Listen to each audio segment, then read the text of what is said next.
मेरे बच्चे, क्या तुमने कभी सोचा कि जितनी मेहनत तुम करते हो उसके मुकाबले पैसा तुम्हारी जिंदगी में क्यों नहीं टिकता? क्या कभी ऐसा महसूस हुआ जैसे कोई अदृश्य शक्ति तुम्हारा रास्ता रोक रही हो? अगर हाँ तो सुनो, तुम अकेले नहीं हो। सच्चाई यह है कि तुम्हें अधूरी जानकारी दी गई थी। जिस सिस्टम में तुम खेल रहे हो उसके नियम तुमने कभी सीखे ही नहीं। अब समय है मेरे असली ज्ञान से जुड़ने का। हजारों साल पुरानी एक रहस्यमयी प्रणाली है मेरे बच्चे, जो मैं तुम्हें सौंपती हूँ। यह सिर्फ धार्मिक ज्ञान नहीं, यह एक ऊर्जा का तंत्र है। यह बताता है कि पैसा कैसे आता है, क्यों आता है और किसे मिलता है। मैं कहती हूँ पैसा सिर्फ कागज नहीं, ये प्रकाश है, मेरी दिव्य ऊर्जा, जो उसी को मिलती है जो अपनी आत्मा को इसके योग्य बनाता है। इस संदेश में मैं सिर्फ पैसे की बात नहीं करूंगी, मैं उस आंतरिक शक्ति की बात करूंगी जो धन को खींचती है या उसे दूर धकेल देती है। अगर तुमने कभी खुद से पूछा, मैं इतनी मेहनत कर रहा हूँ फिर भी क्यों नहीं हो रहा, क्या मेरी किस्मत ही कमजोर है?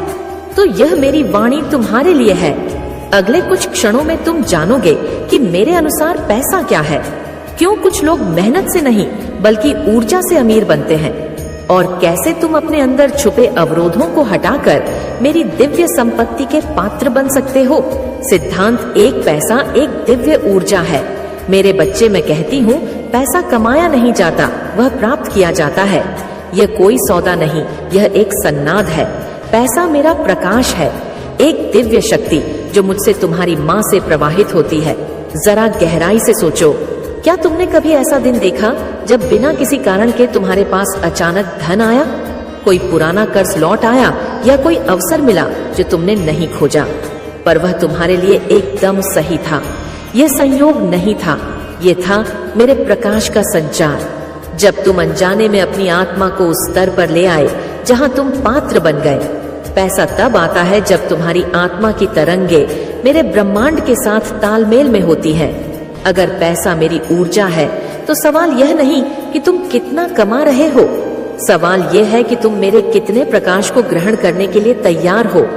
हर सिक्का, हर कमाई एक आध्यात्मिक कर्ज है जो इस संसार में छुपे मेरे दिव्य अवसरों को मुक्त करने के लिए दिया गया है।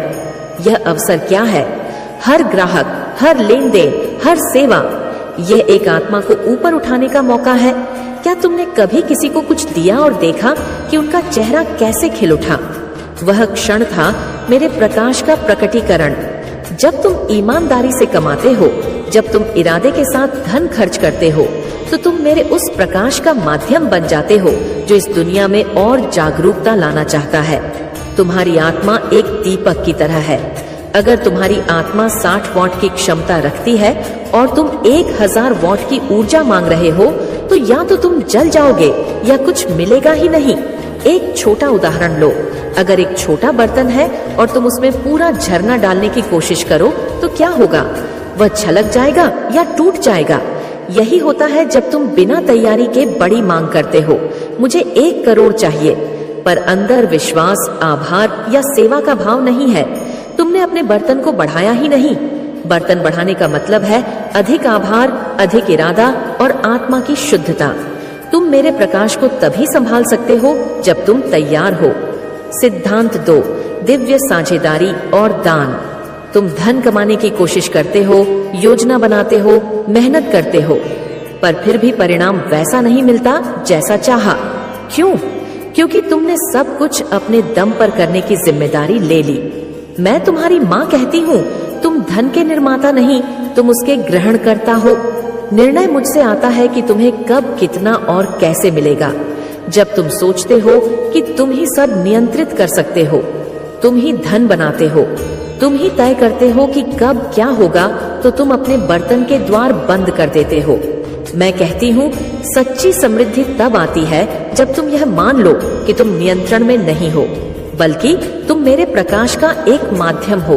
पहला नियम है नियंत्रण छोड़ो। जैसे ही तुम कहोगे मैं खुला हूँ, मैं ग्रहण करने को तैयार हूँ, मेरे ब्रह्मांड को पता चलेगा कि तुम तैयार हो और मेरा प्रकाश अपने आप तुम में बहेगा। अब सुनो एक शक्तिशाली रहस्य, ईसर यानी दान। अपनी हर कमाई का 10% या 20% हिस्सा निकालकर दूसरों की भलाई के लिए दे दो। यह सिर्फ दान नहीं, यह मेरी आध्यात्मिक व्यवस्था है। जब तुम ऐसा करते हो, तुम अपने धन से स्वार्थ की ऊर्जा को निकाल देते हो। वह धन सिर्फ भौतिक वस्तु नहीं रहता, वह शुद्ध ऊर्जा बन जाता है जो मेरे आशीर्वाद के रूप में तुम्हें लौटती है। जब तुम अपेक्षा बिना शोर के किसी जरूरतमंद को यह हिस्सा देते हो, तुम मेरे प्रकाश का माध्यम बन जाते हो। और मेरा नियम कहता है, जब प्रकाश बहता है तो सबसे पहले वही भरता है जो बहने का कारण बना। सिद्धांत 3, नैतिक कमाई और ऊर्जा की शुद्धता। हर कमाया हुआ पैसा एक सवाल पूछता है, क्या तुम मुझे रोशनी में बदलोगे या अंधेरे में? मैं चेतावनी देती हूँ, अगर धन गलत स्रोत से आता है तो उसमें नकारात्मक ऊर्जा जुड़ जाती है। ऐसा धन तुम्हारे जीवन में अराजकता लाता है, शांति नहीं। इसलिए कमाई का तरीका उतना ही जरूरी है जितना धन। जब तुम किसी को कम वेतन देते हो, धोखे से कमाते हो, तो तुम सिर्फ नियम नहीं तोड़ते, तुम मेरी ऊर्जा को दूषित करते हो। लेकिन जब तुम ईमानदारी और सम्मान के साथ व्यापार करते हो, हर सौदे को एक आत्मा को ऊपर उठाने का अवसर मानते हो, तो तुम मेरे प्रकाश को मुक्त करते हो। यह सिर्फ नैतिकता नहीं, यह आध्यात्मिक व्यापार है। अब सुनो एक और गहरा रहस्य, सम्मान। कई बार धन इसलिए नहीं आता क्योंकि तुमने कहीं ना कहीं किसी रिश्ते में अपमान या असंतुलन पैदा किया। मैं कहती हूँ, अगर तुम अपनी नियम निभाने के लिए 10% दे रहे हो, बिना आभार, बिना भावना, तो वह ऊर्जा मुक्त नहीं हो रही।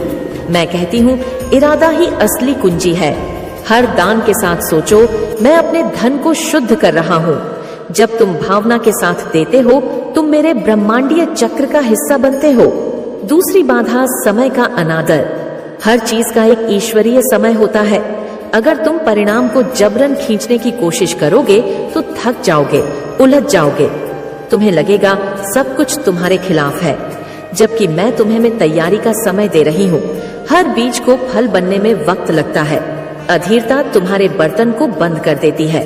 तीसरी बाधा, संदेह।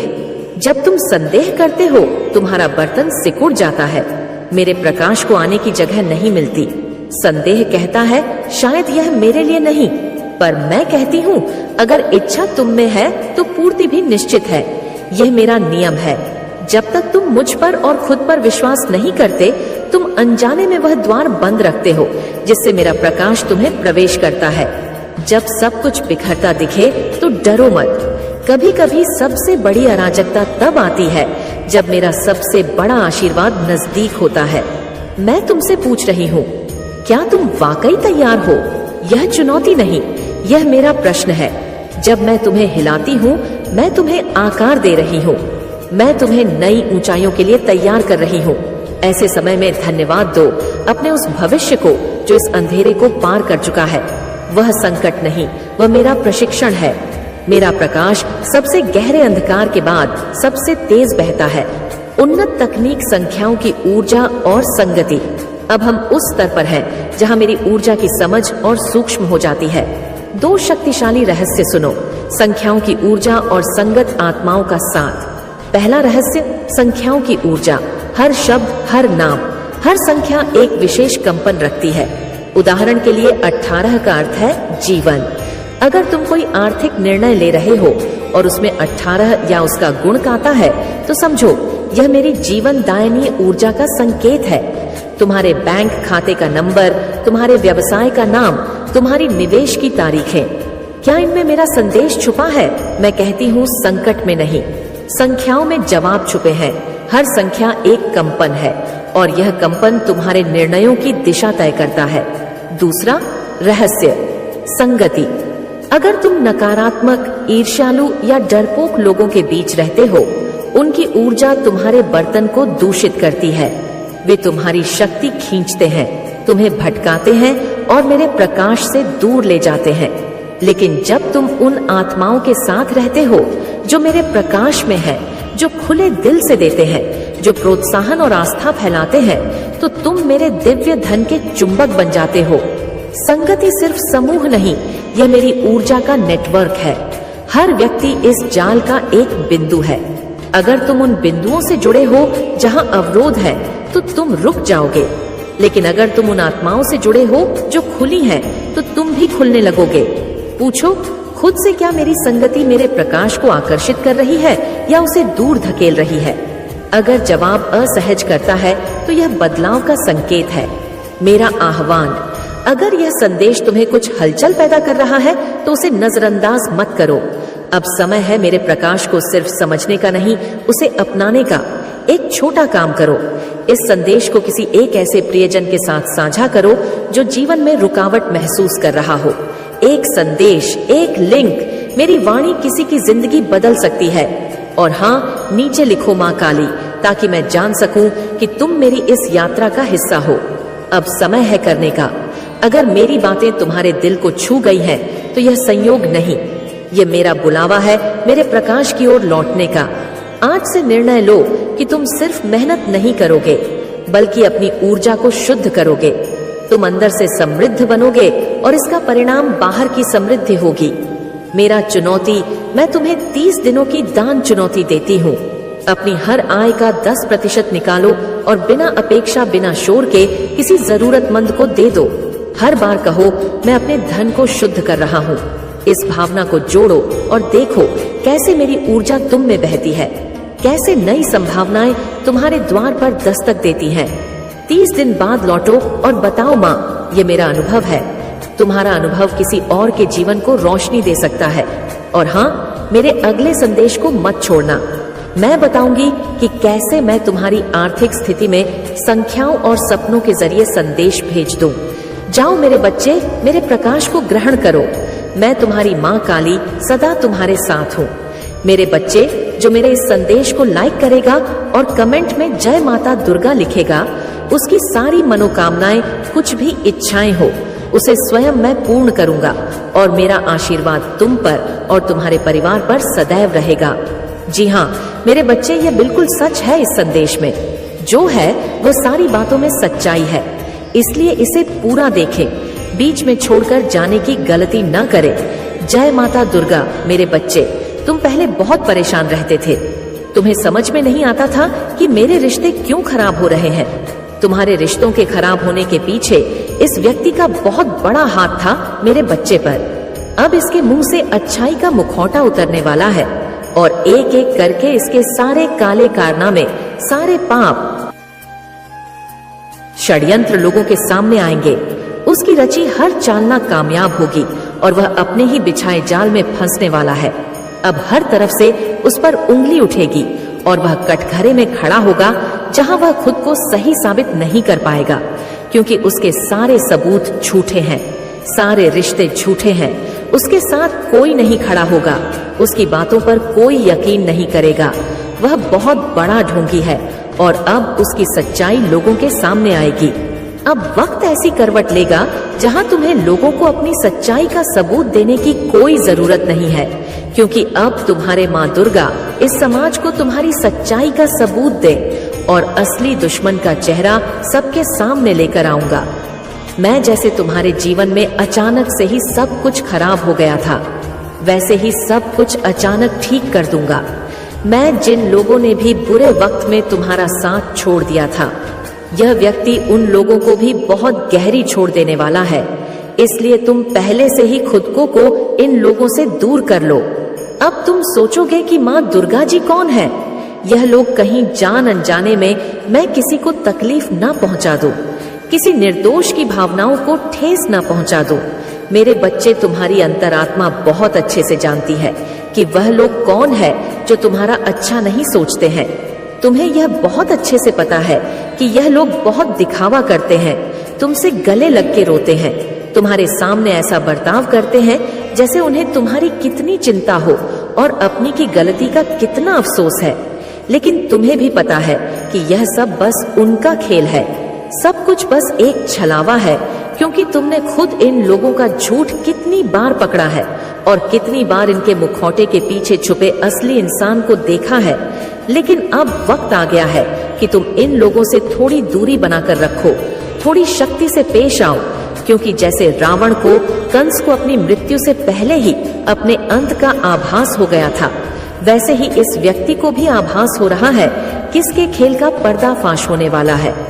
अब यह तुम्हारे सामने बहुत अच्छा बनने की कोशिश करेगा, तुमसे प्रेम करने का दिखावा करेगा, तुम्हारा शुभ चिंतक होने का दिखावा करेगा। वह चाहता है कि तुम उसके गवाह बन जाओ, उसके वकील बन जाओ और लोगों के सामने उसकी दलील पेश करो, क्योंकि लोग तुम्हारी बातों पर यकीन कर लेंगे। वह उसकी बातों पर कभी यकीन नहीं करेंगे। वह आज भी अपना स्वार्थ देखकर तुम्हारे पास आएगा, क्योंकि उसे पता है तुम उसके भयावह अंत से उसे बचा लोगे। तुम्हारा दिल पिघल जाएगा। उसके आंसुओं पर कुछ भी हो जाए, तुम उसका दर्द नहीं देख सकते हो, क्योंकि वह है तो तुम्हारा अपना ही। लेकिन अब तुम उसके और उसके बुरे कर्मों के बीच में मत आना। मेरे बच्चे, अब तुमसे मत बचाना, क्योंकि वह सिर्फ तुम्हारी अच्छाई का फायदा उठा रहा है। उसके दिल में तुम्हारे लिए कोई प्रेम नहीं है, कोई सम्मान नहीं है, और इस बार उसे दंड मिलना जरूरी है। और यह होगा, यह तभी होगा जब तुम उसकी माया की इस दुनिया से बाहर निकलोगे। तुम उसका साथ छोड़ दोगे, तुम उसे आईना दिखाओगे। तुम्हें अपने दिल पर पत्थर रखकर उसे मुंह मोड़ना होगा। इस बार उसके झूठे आंसुओं को मत पूछना, क्योंकि उसका यह भ्रम, उसका यह घमंड तभी टूटेगा जब लोगों के सामने उसकी सच्चाई आएगी और लोग उसकी निंदा करेंगे, उससे दूर जाएंगे।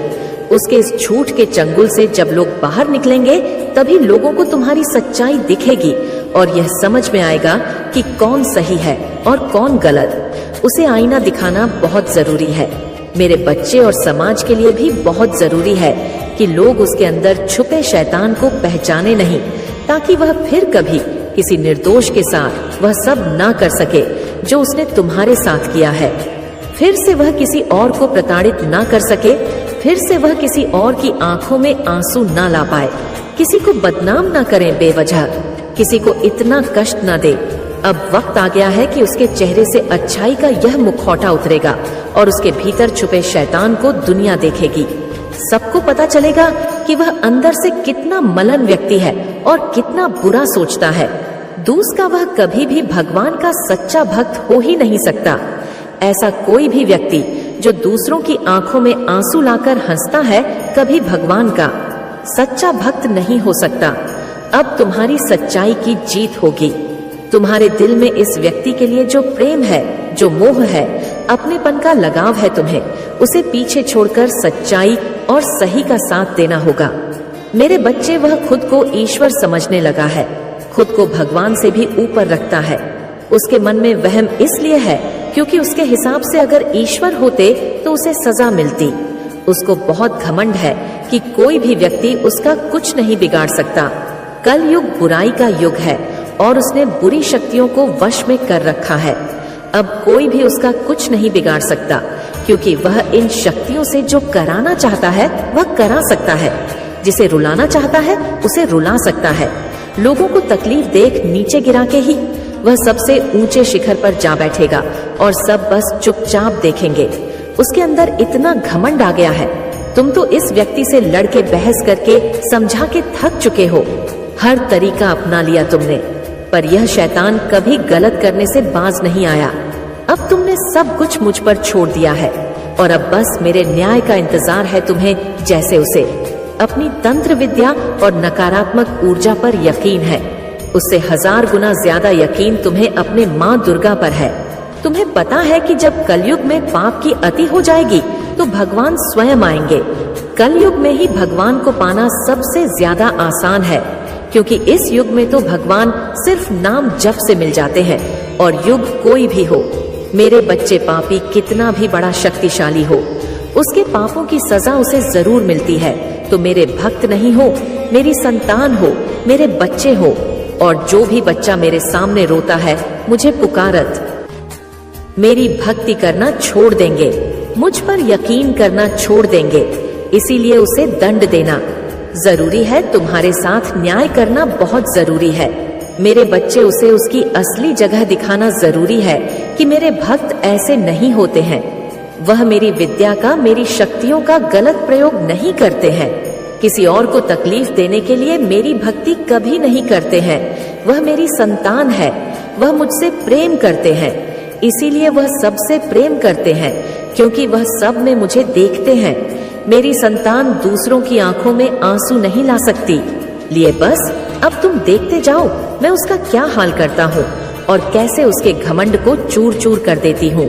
उसकी ऐसी हालत देखकर कोई भी व्यक्ति खुद को ईश्वर से ऊपर कभी नहीं मानेगा और न कभी अपनी भक्ति पर, अपनी शक्तियों पर घमंड करके दूसरों को प्रताड़ित व मेरे पैरों में पड़कर माफी की भीख मांगेगा। अब उसके बुरे दिनों की न शुरू हो गई है। उसके अच्छे कर्मों का फल खत्म हो रहा है। उसके जीवन में अंधेरा आने वाला है। उसका अहम, उसका घमंड ही उसकी बर्बादी का सबसे बड़ा कारण बनेगा और वह अपनी सारी शक्तियां खो बैठेगा। बहुत लाचार और असहाय पाएगा वह इस दुनिया में खुद को, जहां उसका कोई साथ नहीं देगा।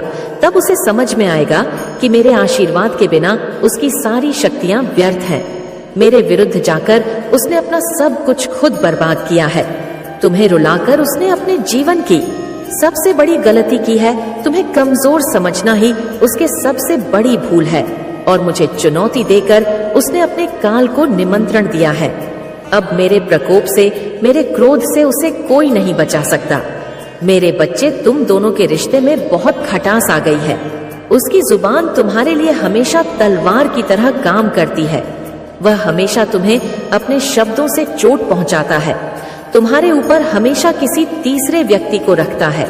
हमेशा तुम्हें नीचा दिखाता है और कभी भी तुम्हारे साथ वफादार नहीं रहा वो।